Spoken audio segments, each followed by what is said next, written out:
नमस्कार, मैं सिमरन और आप देख रहे हैं माय भारत न्यूज।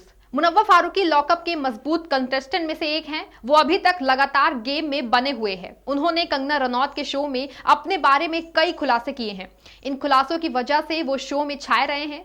उन्होंने बताया था कि वो सेक्सुअली अब्यूज हुए थे, यानी कि उनके साथ गंदी हरकत की गई थी। इसके अलावा उन्होंने बताया कि उनकी मां ने एसिड पीकर आत्महत्या कर ली थी।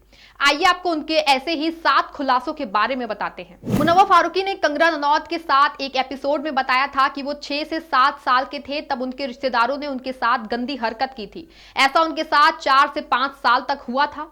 ये सब जानते हुए कि मुनव्वर को मध्य प्रदेश के इंदौर में पिछले साल उनके कॉमेडी एक्ट की वजह से गिरफ्तार किया गया था। उन्हें जेल जाना पड़ा था, लेकिन उन्होंने बताया कि अपनी इस स्थिति पर कॉमेडियन ने एक स्टैंड अप कॉमेडी का कंटेंट तैयार कर दिया था।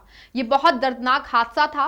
मुनव्वर ने बताया कि उनकी मां अस्पताल में थी और उनकी बड़ी अम्मी ने बताया था कि उन्होंने एसिड पी लिया था और उनके इंतकाल के बाद पोस्टमार्टम रिपोर्ट आया कि उन्होंने हफ्ते भर में कुछ खाया भी नहीं था। उनकी 22 साल की शादीशुदा जिंदगी कभी अच्छी नहीं थी। उन्होंने 3,500 रुपए का लोन लिया था और उसे चुकाना उनके लिए मुमकिन नहीं हो पा रहा था। मुनव्वर ने बताया कि उन्होंने कम उम्र में ही शादी कर ली थी।